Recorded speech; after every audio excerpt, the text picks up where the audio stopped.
Hello and welcome to today's episode of Pivot to Profit, where we help entrepreneurs just like you better understand their numbers, keep more of their hard-earned money, and grow their wealth. My co-host today is tax expert Alexis Sidney. Hey, hey. All right, so today's topic are the things that get backed out of your tax return. And these are things that as business owners, a lot of us aren't aware of. And I know that I have been blindsided by about a few of these. So super excited to educate you on these topics. But before we dive in, if you're a business owner that needs help understanding your finances better, you know that there should be more money in the bank that there is right now. Payroll is stressful. We would love to help you at Pivot Business Group. Just go to pamjordan.com and get in a call with our team. Alexis is tax strategists and would love to help you. Our CFOs, bookkeepers are here for it. All right, tax guru, this one's a confusing one. Are we ready? Yeah, this is a fun one. How about that? Yeah, this is definitely something that I know when I first started out as a business owner, there's a couple of these that were like, oh, well, that's annoying. I would have handled that differently if I knew that that was going to be backed out. So let's start with a simple definition. Alexis, what does it mean that something is backed out of your financials for taxes? Great. So keeping it real simple. So for backed out for tax purposes just means that anything that you put as a business owner on the books, as you know, sometimes we swipe those business cards for any and everything, personal or business, and we think it's a tax deduction. However, the IRS has some legal, stuff, some code, all that stuff that says, hey, while you may have spent the business money buying this, going to the, Louis Vuitton store and, using your business card and it's on your books and you think you're getting a tax deduction, you cannot.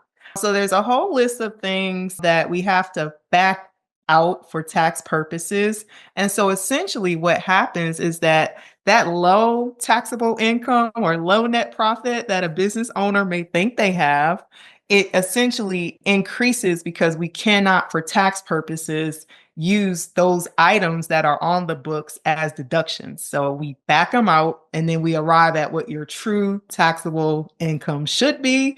And then that's where we figure out, hey, what do you owe the IRS or are you getting a refund? How about that? I love it. So it's the difference. It's the items the IRS says your tax professional needs to take out of your books. So just because the P&L says you made negative $5,000 doesn't mean by the time it gets to the tax software that your net income is going to be negative $5,000 because there's these things, that gets backed out. So Alexis, let's start with the list. What are some things that often get backed out of a business owner's P&L when it comes to the taxes? Well, so here's one of those it depends conversations. A lot of this has to do with your entity structure. Are you a regular LLC? Are you an S Corp? Are you a C Corp? So we play the game depending on how your business is structured and set up. So all rules don't apply to all business owners. So we'll start there. But some of the common ones that I often see is like just personal things on the, hey, I'm going to get my nails done, or I'm going to go shopping, or, I'm going to buy these clothes and things of that nature. And now there are ways where if your business is a C Corp or S Corp, you have an accountable plan and those things are business related, you can take the deductions. But if you're just a regular LLC and it's like, hey, I'm just swiping the card because this is how I live, it gets backed out because it's not a business deduction and you're not playing the game the right way. So runs to Target, unless you're buying supplies for the office, those clothes and that Starbucks that you got, that is not deductible. Another one that I often see, and this one always gets me, is charitable contributions. I see that on a lot of P&Ls of my clients. And I'm like, so based on your entity, won't, won't. Yeah. And I've seen it where it can really hurt a business in their tax situation. Now, I am all about giving and being, paying tithes and, doing that part and give it to charities and all of that stuff. However, if you decide to do it through your business, that is fine.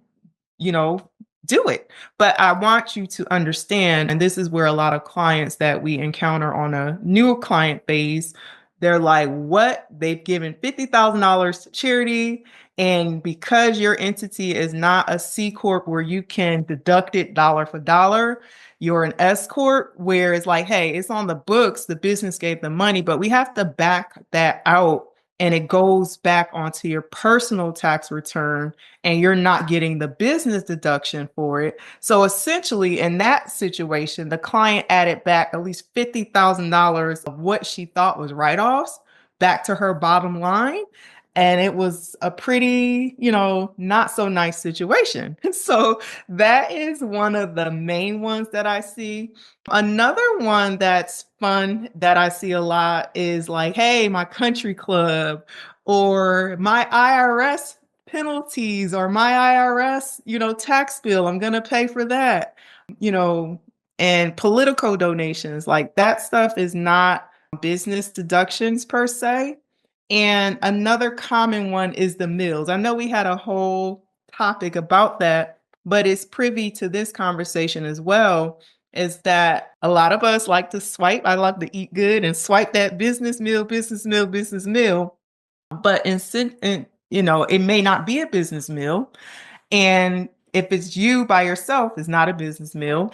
And also just classifying whether you're going to get 50% or 100, because if you swipe $20,000 and you think, hey, I'm getting $20,000 in business meals, and it's like, nope, that's you going to Starbucks. That's not a write-off, or it's 50%. Like that's a $10,000 add back, which can be really significant to like what your tax liability will be. So those are the common ones that I often see that we have to add back to. And another one, it just popped in, I'm sorry, is your vehicle. Because a lot of times we'll be like, hey, I got to go get this oil change. I got to get the car wash. I got to get gas, and just running the business card, doing all of this stuff. So that's a huge one too, because a lot of taxpayers get lots of write-offs when it comes to the vehicle and its usage, but just really understanding for that with the back out, like, hey, which way are we going? Because we're going to do mileage because you're using the car for both business and personal. And then that determines like how much are you using it for business. So if you spent $30,000 on your cleaning and detail and whatever else we do with our cars and gas, and we didn't wrote all this stuff on the books, and it's on the books. When it's tax time, we have to figure out, are we doing actual expenses or are we doing mileage? And if we're doing one or the other, all the gas and that stuff like that will not get tracked if we're doing mileage or vice versa. What's interesting with this is a lot of business owners swipe their company card every time they fill up their car, but they also use that same car to get groceries and pick up the kids from school and run the kids to soccer and whatever.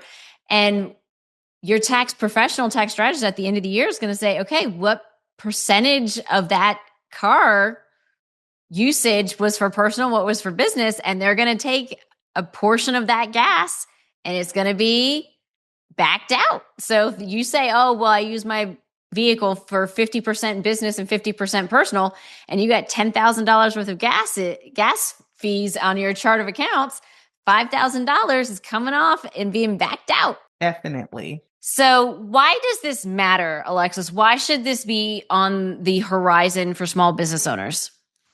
Well, like I said earlier, it's definitely key, and it really matters because, again, you can walk away from getting your taxes prepared and it's like, hey, I have all these write-offs, all these deductions, and I don't have a tax bill because I have a loss or I have all these write-offs. So let's just say like, hey, I'm using breezy numbers here.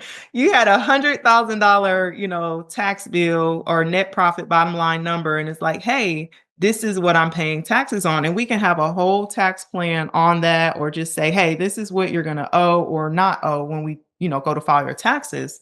But if we go in and we see, hey, charitable contributions was 50,000, we have to add that. So now you're at 150. We look at the meals and it's like, you didn't have, all these meals. We have to add 10,000 to that. So that's $60,000 of income. You went from $100,000 net profit to $160,000, like in a matter of minutes. That hurts. That really can change your tax picture and make you go into another bracket or just make you owe more money. And that's just on the low scale. Like, so it just is really important because you don't want to be blindsided and you don't want any surprises. Like, that's why you work with strategists so you don't have surprises. But, as a business owner, you just want to make sure like you understand the books and understand like just because this is the net profit, like there's a net profit for books, like Pam said, and then there's one for taxes.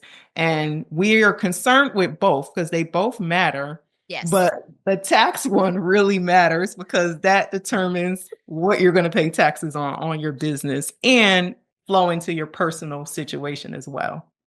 Yeah, because you can really be blindsided with this because you think your profit's low, but then all of a sudden the IRS doesn't care what you think. The IRS cares what's actually deductible and what's actually allowable. And I see so many business owners swiping their company card for everything. Nordstrom's, ice cream, every meal under the all of their trips, all of their vacations, the vet bill. Like I have seen everything on company credit cards. And unfortunately, there's a hard conversation of what's allowable and what's not allowable. And just because your bookkeeper, wink, wink, does a great job, wink, wink, of coding everything for you into a category doesn't mean the IRS agrees. Yeah, yeah, sorry. So that's where tax planning comes into play because if you have a guard dog, you may be able if your pet, but if it's just our good old family dog, sorry, we can't write him off or his vet bill or his expenses. How about that? Yes, yes. And I think one thing that I want to call out that I've seen in a number of books, aside from the charitable contributions, just because people don't understand, is IRS bills and penalties. So if you are an S corp and your personal your entity, the P&L, all the numbers roll to your personal tax return. And then you have a personal tax bill, not the business tax bill. A lot of business owners, and we recommend this, you use business money to pay that tax bill because we use profit first. However, that $20,000 tax bill is not a business expense. And far too often, people are mistakenly coding those as business expenses, and they're in fact not.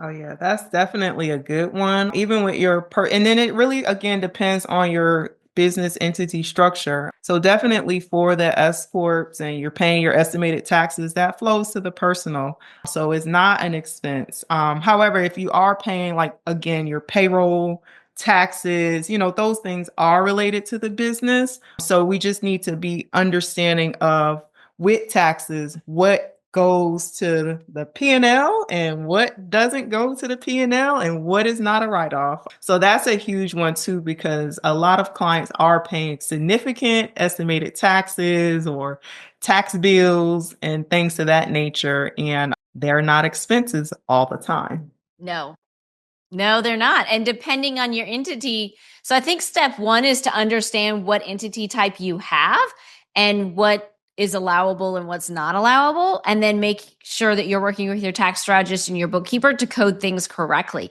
Because we do books for a ton of companies, and some of our clients are C Corp, some of them are S Corp, some of them are partnerships. And so for some of our clients, charitable contributions is a business expense, but many of our clients, it's not. And if they're a C Corp and the C Corp pays a tax return, pays taxes, like for income for the business tax return, that's a business expense. But if they're an S Corp, it's not. So just it's important to know your entity type and then work with a tax professional, tax strategist, and a bookkeeper to make sure that they're coding things correctly based on what your entity is. Because at the end of the day, you're the one that signs the tax returns and send to the IRS. The IRS is not coming after your bookkeeper. They're coming after you on this one. Right.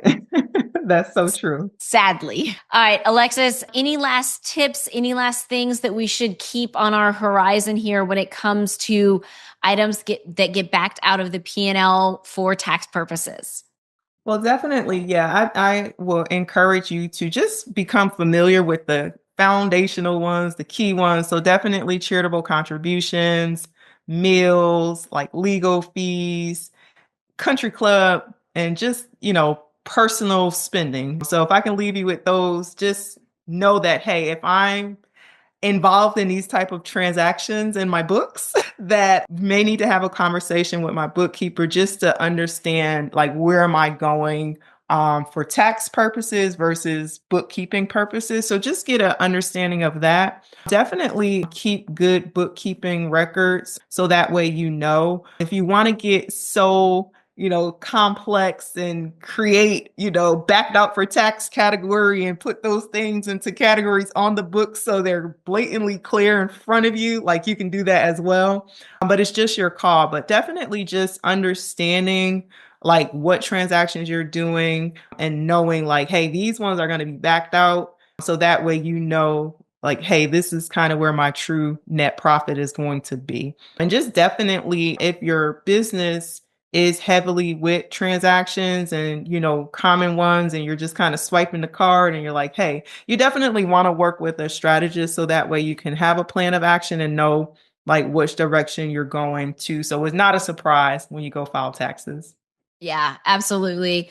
And I think my last piece here is just understand that just because it's on the P&L doesn't mean it's going to make it to your tax return. So while you're making decisions on the day-to-day of running your business, very often with my CFO hat on, we're making decisions based on the P&L that are different than decisions you would make for tax purposes. So throughout you need to be able to understand that just because something's on the P&L doesn't mean it's going to be on your tax return, and understand the cash required based on how each side of the house treats that information. Definitely. Yeah. So just, be vigilant of what you're doing, transactions. And I think like one of the craziest ones I saw was gambling.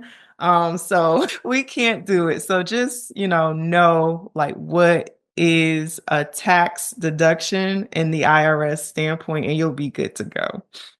Awesome. Yes, I love it. And just be cautious as a business owner. Your business is not your personal piggy bank. There's lots of ways to be paid well from your business, but just don't go swiping that Amex or Capital One or whatever just because it's in your wallet. Use your personal if it's a personal expense. Makes it a lot easier in the long run. It does. All right, Alexis, this has been a fun one. Again, entrepreneurs, we understand that the answer is it depends a lot of times when it comes to taxes. We are here at Pivot Business Group to help you with that. Simply go to pamjordan.com, schedule a call with our team. We would love to help you. Make sure that you subscribe, Apple Podcasts, YouTube, Spotify, wherever you listen. We are here every week to bring you fun, exciting tax topics and explain the it depends and different scenarios for you. Remember that it's not what you make that matters. It's what you keep. We'll see you next time.